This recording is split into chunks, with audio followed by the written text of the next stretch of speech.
Hi friends, welcome to Mahathi academy.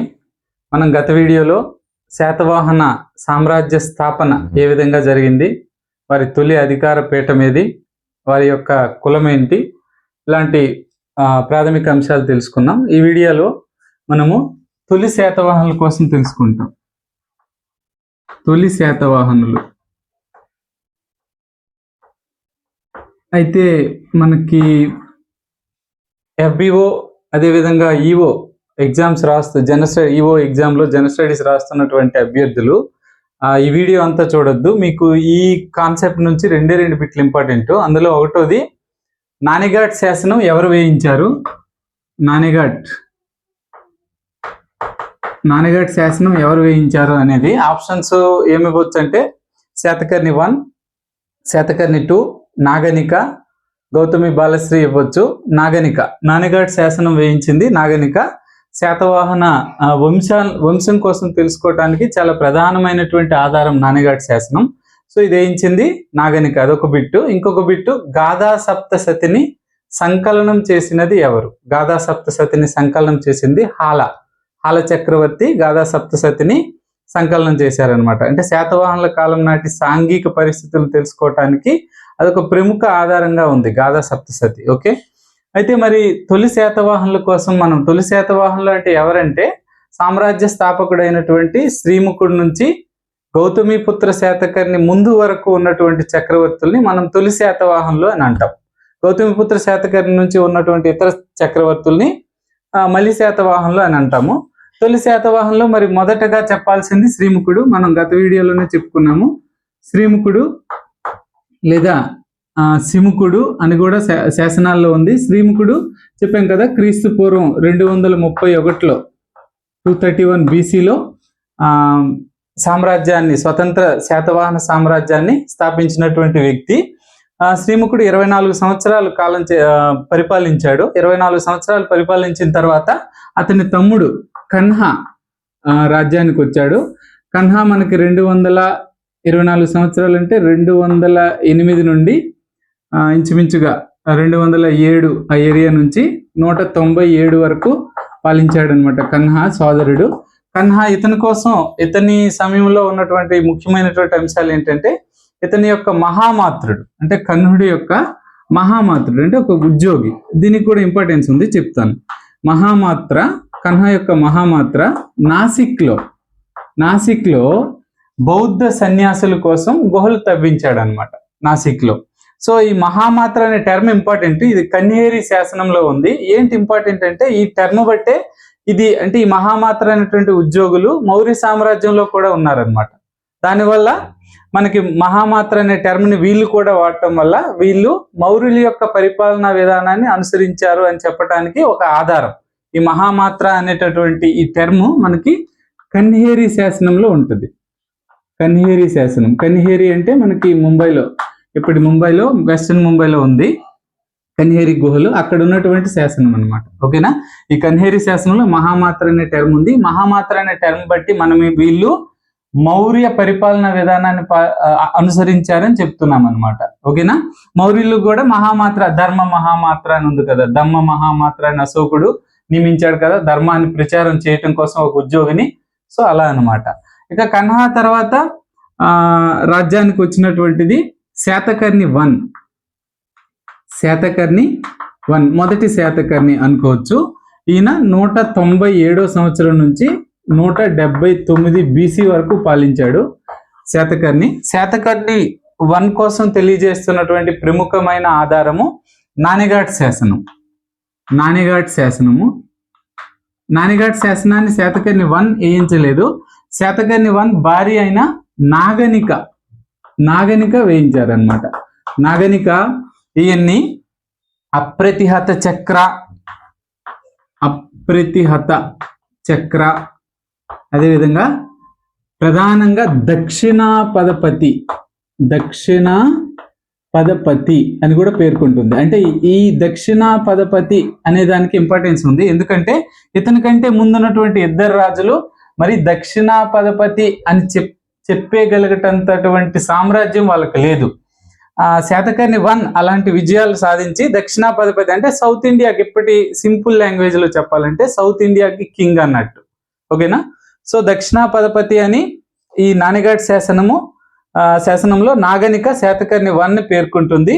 ఇక శాతకర్ణి కాలంలో జరిగినటువంటి ఇంకొక ముఖ్యమైనటువంటి సంఘటన, 2 ముఖ్యమైన సంఘటనలు జరిగాయి. అందులో ఒకటోది మగధ సామ్రాజ్యంలో 185 BCలో మౌర్యులు అంతరించి పుష్యమిత్ర శుంగుడు శుంగ వంశాన్ని స్థాపించాడు అనమాట. శుంగ వంశాన్ని స్థాపించినప్పుడు ఆ సందర్భంలో మగధలో చెలరేగినటువంటి సంఘర్షణల్ని ఆసరాగా చేసుకొని, ఆ సంఘర్షణల్ని అవకాశంగా తీసుకొని ఆ శాతకర్ణి 1 తూర్పు మాల్వాని అంటే మగధ సామ్రాజ్యంలో ఒక భాగంగా ఉన్నటువంటి తూర్పు మాల్వాని ఆక్రమించాడు అనమాట. తూర్పు మాల్వా అనేది మనకి ఇప్పటి మధ్యప్రదేశ్ ఈ ఏరియాలోకి వస్తుంది అనమాట, ఉజ్జయిని రాజధాని. సో తూర్పు మాల్వాని ఇతను ఆక్రమించాడు. అంతకంటే ముఖ్యమైనటువంటి సంఘటన శాతకర్ణి 1 కాలంలో జరిగినటువంటి ప్రధానమైనటువంటి సంఘటన కారవేలునితో సంఘర్షణ. కారవేల కళింగాధిపతి కళింగరాజు కారవేలుడికి మరియు శాతకర్ణి 1కి జరిగినటువంటి సంఘర్షణ చాలా ముఖ్యమైనటువంటిది అనమాట. చరిత్రలో ప్రాధాన్యత దీనికి ఉంది. అంటే సాధారణంగా శాతవాహనంలో అంటే మనకి వెస్ట్రన్ డక్కన్ పార్ట్, అంటే ఇప్పుడు దక్కన్లో వెస్ట్రన్ పార్ట్ మహారాష్ట్ర, ఆగ్నేయ ప్రాంతము, తెలంగాణ, కర్ణాటక తూర్పు ప్రాంతము, ఈ ఏరియాలను పాలించినటువంటి రాజులు అనమాట. ఈ ఏరియాలను పాలించినటువంటి రాజులు చరిత్రలో తూర్పు రేవు పట్టణాలని, అదేవిధంగా కృష్ణా గోదావరి డెల్టాని ఆక్రమించడానికి ప్రయత్నించారనమాట. అంటే బహమనీ సుల్తాన్లు, ఆ నేపథ్యంలోనే బహమనీ సుల్తాన్లకి విజయనగర సామ్రాజ్యానికి మధ్యన ఫైట్ జరిగింది. అదేవిధంగా అంటే అంటే మీకు మ్యాప్లో చెప్పాలనుకుంటే ఈ ఏరియాలో ఉన్నటువంటి ఈ ఏరియాని సాధారణంగా పాలించినటువంటి రాజులు, పశ్చిమ డక్కన్ పాలించినటువంటి రాజులు ఈ ఏరియాను ఆక్రమించాలని చూశారనమాట. ఎందుకు అంటే ఇక్కడ ఉన్న కృష్ణా డెల్టా, కృష్ణా గోదావరి డెల్టా ప్రాంతాలు ఒకటోది అయితే, రెండోది ఇక్కడ ఉన్న రేవు పట్టణాల ద్వారా జరిగే వ్యాపారం. రేవు పట్టణాల ద్వారా ఈ తూర్పు తీర దేశాలు, ఈ శ్రీలంకతో ఇతర దేశాలతో జరిగే వ్యాపారం వల్ల లబ్ధి పొందటానికి అది బహమనీ సుల్తాన్లు, విజయనగర సామ్రాజ్యాన్ని జరిగింది. అటు తర్వాత చోళులు, చాళుక్యులు వీళ్ళంతా కూడా ఈ ఏరియా కోసం సంఘర్షణలు పడ్డారనమాట. దీనికి తొలి సంఘటన అంటే ఇలాంటి యుద్ధాలకి ప్రారంభ యుద్ధం కారవేలుడు మరియు శాతకర్ణుల మధ్య జరిగింది. ఓకేనా? దీన్ని రూఢిపరుస్తున్నటువంటి శాసనం హాతీ గుంఫా శాసనం. హాతీ గుంఫా శాసనము కళింగ నేలినటువంటి కారవేలుడు వేయించినటువంటిది హాతీ గుంఫా శాసనం. ఇది జిఎస్ లో కూడా ఇంపార్టెంట్ అవుతుంది. సో ఈ హాతీ గుంఫా శాసనం ఇంతకు ముందు వీడియోలోనే మీకు చెప్పాను. ఏం చెప్పాను? ఈ కళింగని పాలిస్తున్నటువంటి కారవేలుడు శాతకర్ణి 1 సైన్యాల్ని లెక్క పెట్టక పశ్చిమంగా విస్తరించి కన్నబెన్నా నది వరకు నడిచి ముసిక నగరాన్ని హడలెత్తించాడు అని చెప్తుంది హాతీ గుంఫా శాసనం. అంటే వాళ్ళిద్దరి మధ్యన ఉన్నటువంటి సంఘర్షణని చెప్తుంది, వాళ్ళు ఫైట్ చేశారని చెప్తుంది. అంతే తప్పించి అందులో హాతీ గుంఫా శాసనం కారవేలుడు విజయం సాధించాడని చెప్పలేదు. హడలెత్తించాయి ఆ మూసిక నగరాన్ని, అంటే కృష్ణా నది ఒడ్డున్నటువంటి మూసిక నగరాన్ని హడలెత్తించాయి. మూసిక నగరము, ముసిక అంటే అది ఇంచుమించు పైటాన్, ఈ శాతవాహనులది, శాతకర్ణిదేనమాట. వాటిని హడలెత్తించాయని చెప్తుంది హాతీ గుంఫా శాసనం. ఓకే, అంటే ఇతని కాలంలో జరిగినటువంటి రెండో ప్రధాన సంఘటన ఇది. ఓకేనా? ఓకే, అయితే ఇదే యుద్ధంలో, ఇలాంటి యుద్ధంలోనే శాతకర్ణి 1 అంటే శాతవాహన రాజు అయిన శాతకర్ణి 1 విజయం సాధించాడు అని రూఢిపరుస్తున్నది చుల్లకళింగ జాతకం. ఇంతకు ముందు ఇచ్చాడు ఇది చుల్లకళింగ జాతకం. అంటే లేదు, ఇది జాతక కథ అనమాట. అంటే గౌతమ బుద్ధుని తాలుగా ముందటి జీవితాల్లో జరిగినటువంటి కథల్ని తెలియజేస్తున్నవి జాతక కథలు. అందులో చుల్లకళింగ జాతకం ఏం చెప్తుందంటే కళింగాధిపతిపై అస్సకరాజు లేదా అస్మకరాజు విజయాన్ని కన్ఫర్మ్ చేస్తుంది చుల్లకళింగ జాతకం. కళింగాధిపతి అంటే కారవేలుడే ఆ సమయంలో. ఇక అస్మకరాజు లేదా అస్సకరాజు అంటే ఇది శాతకర్ణి 1 అనమాట. ఓకే, శాతకర్ణి 1కి సంబంధించి ఇంకా ముఖ్యమైనవి, ఇతను అశ్వమేధ రాజసూయ యాగాలను కూడా నిర్వహించాడు అనమాట. అశ్వమేధ యాగం అంటే మనం సాధారణంగా సినిమాల్లో చూస్తాం, గుర్రాన్ని పంపుతారు, ఆ గుర్రం ఎంతవరకు వెళ్తే అంతవరకు అతని అధికారం ఉంది అని చెప్పేసి. సో అంటే ఒక సువిశాలమైన సామ్రాజ్యాన్ని స్థాపించగలిగిన వాళ్ళు మాత్రమే ఈ అశ్వమేధ రాజసూయ యాగాలను చేశారు. అలాంటివి శాతకర్ణి 1 చేశాడు. ఓకే, ఇక శాతకర్ణి 1 చనిపోయిన తర్వాత, తొందరగా చనిపోయిన తర్వాత, ఆయన తక్కువ కాలం జీవించాడు. ఆయన చనిపోయిన తర్వాత ఆయన భార్య నాగనిక కొన్నాళ్ళు తన తండ్రి అయినటువంటి తృణకాయురు, అంటే వాళ్ళు మహారాష్ట్రకు సంబంధించినటువంటి రాజులు, మహారథులు, వాళ్ళు ఆ మహారథుల కుమార్తెను శాతకర్ణి 1 వివాహం చేసుకున్నాడు. ఆ సైడ్ నుంచి కూడా లబ్ధి పొందాడు అనమాట. అంటే రాజ్య విస్తరణలో అది కూడా ఒక కీలకమైన పాయింట్ అయింది. వాళ్ళ కుమార్తె అయిన నాగనిక కొన్నాళ్ళు రాజ్యభారం వహించింది. ఆ తర్వాత వేదసిరి, అవసరం లేదు, గుర్తుపెట్టుకోవాల్సిన అవసరం లేదు వేదసిరిని.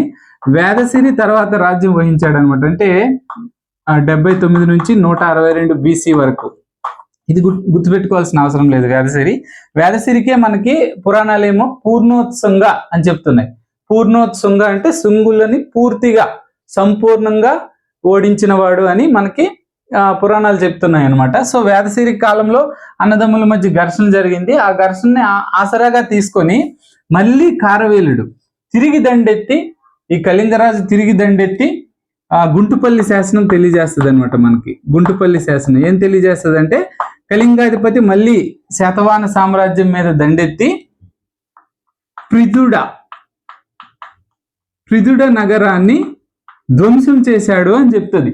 సో ఆ ప్రిదుడ నగరము ఏంటంటే మనకి ప్రతిపాలపురం అనమాట, అంటే బట్టిప్రోలు. ప్రిదుడ నగరాన్ని ధ్వంసం చేసిందంటే ముఖ్యమైనటువంటి శాతవాహన నగరమైన అంటే మైసోలియాలో ఎక్కువ బిజినెస్ జరిగేది. ఆ మైసోలియా రాష్ట్రంలో ఒక ముఖ్యమైన నగరమైన ప్రిదుడ నగరాన్ని కారవేలుడి సైన్యాలు ధ్వంసం చేశాయి అని చెప్తుంది గుంటుపల్లి శాసనం. ఓకే, అంటే ఈ వేదసిరి కాలంలో అన్నదమ్ముల మధ్య సంఘర్షణల్ని ఆసరాగా చేసుకొని మళ్ళీ కళింగరాజు దండెత్తాడు అనమాట. కారవేలుడు గొప్ప రాజు, కళింగరాజుల్లో గొప్ప రాజు కారవేలుడు అని ఇంతకు ముందే మనం చెప్పుకున్నాం. నెక్స్ట్ ఇక ఇది తర్వాత వేదసిరి తర్వాత మళ్ళీ చూస్తే మనకి ఇక శాతకర్ణి 2 చాలా చాలా ఇంపార్టెంట్. మనకి తొలి శాతవాహనంలో అగ్రగణ్యుడు 56 ఏళ్ళు పాలించాడు.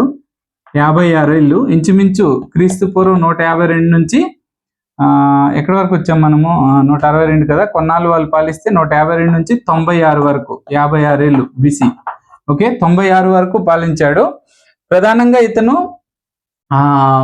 యుగ పురాణం ప్రకారం మగధని ఆక్రమించాడు అనమాట. యుగ పురాణం ప్రకారం మగధని, కళింగని, మాల్వని కూడా ఆక్రమించాడు. సో మగధని ఆక్రమించాడు అంటానికి ఆ విషయాన్ని రూఢిపరుస్తున్న అంశం ఏంటంటే, ఇతని కళాకారుల్లో ఒకరు వాసిష్ఠీపుత్ర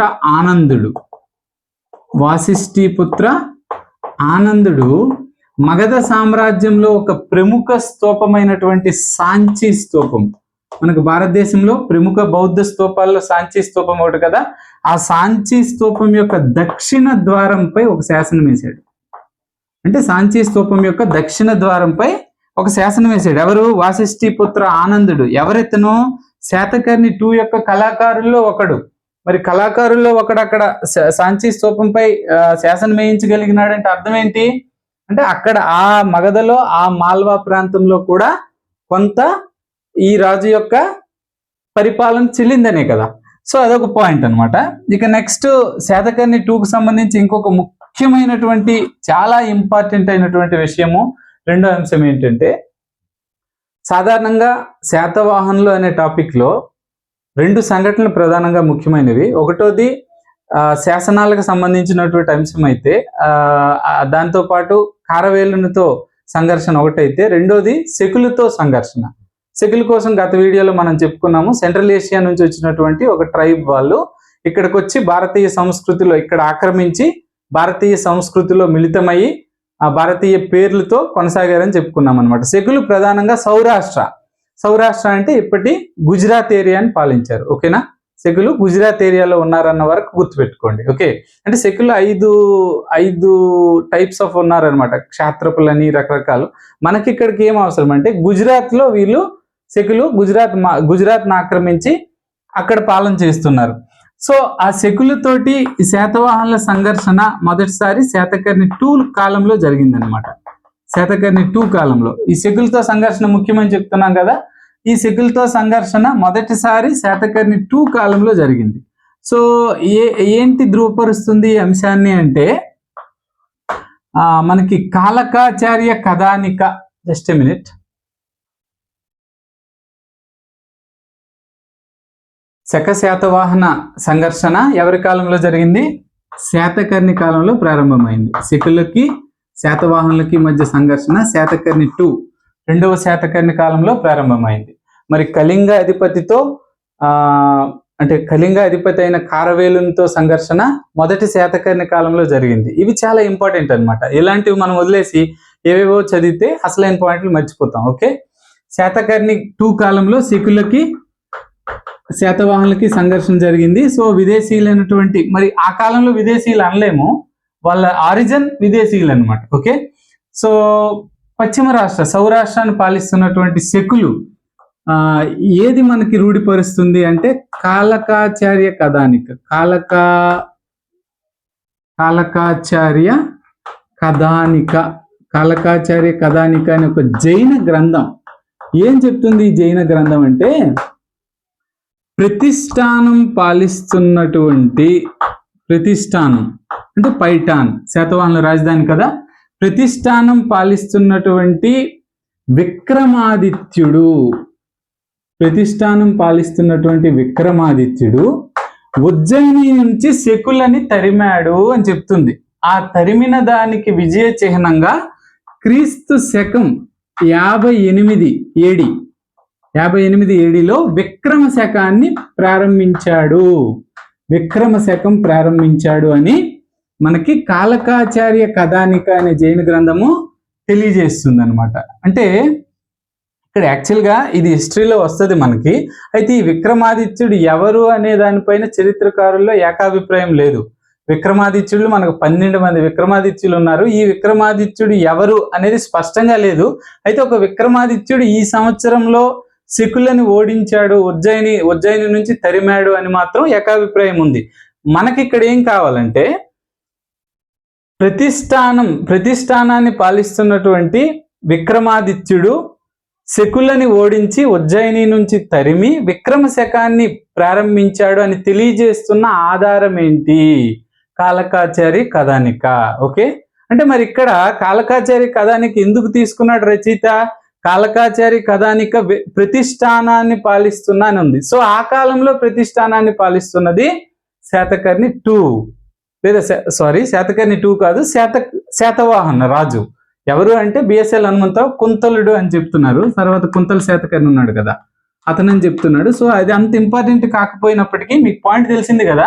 అంటే విక్రమ శకం ప్రారంభమైంది, క్రీస్తు శకం 58, ఇది కన్ఫర్మ్. ఎందుకు ప్రారంభమైంది అంటే శకులని ఓడించిన విజయానికి చిహ్నంగా విక్రమ శకాన్ని ప్రారంభించాడు. ఎవరు అనేది కన్ఫర్మ్, విక్రమాదిత్యుడు. అయితే ఈ విక్రమాదిత్యుడు ఎవరు అనే దాని మధ్యన ఏకాభిప్రాయం లేదు. ఈ రచన అది ప్రతిష్టానం నుంచి పాలిస్తున్నటువంటి రాజు అని చెప్తుంది.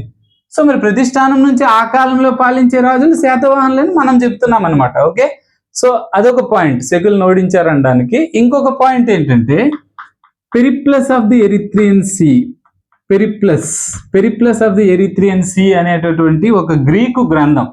ప్రధానంగా ఇది రేవు పట్టణాల కోసం తెలియజేస్తుంది. ఈ గ్రీకు గ్రంథం ఏం చెప్తుందంటే పెదసారంగనేస్ కాలంలో, ఈ పేరు గుర్తుపెట్టుకోవద్దు, అవసరం లేదు, అతను ఎవరో నేను చెప్తాను వినండి. పెదసారంగనేస్ కాలంలో కళ్యాణి రేవు సురక్షితంగా ఉంది. శాండర్స్ కాలంలో కళ్యాణి రేవుకు వచ్చేటటువంటి నౌకలని శకులు దారి మళ్లించి తమ రాజ్యమైనటువంటి బరుకచ్చుకు తీసుకెళ్తున్నారు అని పెరిప్లస్ చెప్తుంది. సో అంటే ఇక్కడ కూడా అంటే ఏం చేస్తున్నారంటే శాతవాహన సామ్రాజ్యానికి రావాల్సినటువంటి నౌకలని, ఆ వాణిజ్యాన్ని అడ్డుకుంటున్నారనమాట శకులు. సో అంటే వీళ్ళిద్దరి మధ్యన ఫైట్ ని పెరిప్లస్ కూడా కన్ఫర్మ్ చేస్తుంది. ఆ పాయింట్ గుర్తుపెట్టుకోండి, ఓకేనా? అంతకుమించి కథలన్నీ మనకు అవసరం లేదు. అంటే కళ్యాణి అనేది కొంచెం ఇట్లా భారతదేశం ఇలా ఉంది అనుకోండి, ముంబై ఇక్కడ కళ్యాణి ఉంది, ఇలా ఉంటది కదా, ఇక్కడ బరుకచ్చే ఉంటుంది. అంటే బరుకచ్చే గుజరాత్ లో ఉంటది, కళ్యాణి ముంబైలో ఉంటది. ఇక్కడికి రావాల్సినటువంటి నౌకల్ని, శాతవాహన సామ్రాజ్యానికి రావాల్సిన నౌకల్ని వీళ్ళు ఎక్కడెక్కడో అటకాయించి ఇటు తీసుకెళ్తున్నారనమాట. అంటే వీళ్ళ మధ్య సంఘర్షణ ఉంది. వీళ్ళు శకులు, వీళ్ళు శాతవాహనులు. వీళ్ళ మధ్య సంఘర్షణ ఉందని ఈ గ్రంథం Periplus of the Erythraean Sea confirm చేస్తుంది అనమాట. ఓకేనా, ఇది అయితే ఇక శాతకర్ణి 2 తర్వాత మనం ఇక చెప్పుకోవాల్సినటువంటి ముఖ్యమైనటువంటి రాజులు, ఆ తర్వాత అంత అపీలక, మేఘస్వాతి అని ఉంటారు. వాళ్ళు కాకుండా కుంతల శాతకర్ణి, పులోమావి తర్వాత రాజుల్లో. నెక్స్ట్ హాల, వీళ్ళు ముఖ్యులు, హాలుడు, హాల. మరి కుంతల శాతకర్ణి కోసం మీకు తెలుసు కదా, వాత్సాయన కామసూత్రాల్లో ఇతని కోసం ప్రస్తావన ఉంది. అంతేకాకుండా కథా సరిత్సాగరం అంటే శాతవాహనుల కోసం తెలుసుకోవటానికి, అంటే తొలి శాతవాహనుల కోసం తెలుసుకోవటానికి, తొలి శాతవాహన చరిత్రను తెలుసుకోవటానికి ప్రముఖమైన ఆధారాల్లో కథా సరిత్సాగరం మొదటిదన్నమాట. అంటే అంత ఎక్కువ ప్రాధాన్యత ఉన్నది. సో దానిలో కుంతల శాతకర్ణి కోసం పేర్కొంటుంది. కావ్య మీమాంస మీకు ఒకవేళ గుర్తుంటే అది గుర్తుపెట్టుకోండి, లేదంటే లేదు.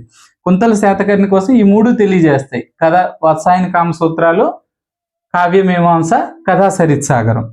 సో కుంతల శాతకర్ణి ఆస్థానంలో ఇంకొక ముఖ్యమైనటువంటి ఘట్టం ఒకటి జరిగింది. అదేంటంటే శర్వవర్మ అని ఒక సంస్కృత పండితుడు, గుణాఢ్యుడు అనే ఒక ప్రాకృత పండితుడి మధ్య ఒక వారు జరిగింది. ఈ శర్వవర్మ కాతంత్ర వ్యాకరణం అని రాశాడు అనమాట. కాతంత్ర వ్యాకరణం అంటే సంస్కృతం నేర్చుకోవటానికి ఉపయోగపడే ఒక సంస్కృత గ్రంథం రాశాడు, కాతంత్ర వ్యాకరణం. గుణాఢ్యుడు బృహత్ కథ అని ఒక గొప్ప గ్రంథం రాశాడు అనమాట. ఆ రెండు కూడా, ఇద్దరు కూడా, శర్వవర్మ, గుణాఢ్యుడు ఇద్దరు కూడా కుంతల శాతకర్ణి కాలానికి సంబంధించిన వాళ్ళు. ఓకే, అది గుర్తుపెట్టుకోవాలి మీరు. అంటే వీళ్ళిద్దరి మధ్యన ఫైట్ జరిగిందట. ఫైట్ జరిగిన నేపథ్యంలో ఈ గుణాఢ్యుడి పైన శర్వవర్మ గెలిచాడట. అంటే ప్రాకృతం మీద సంస్కృత విజయం అని మన రచయిత చెప్తున్నారనమాట. అది అంటే బృహత్ కథ అనేది ప్రాకృత భాషలో పైశాచి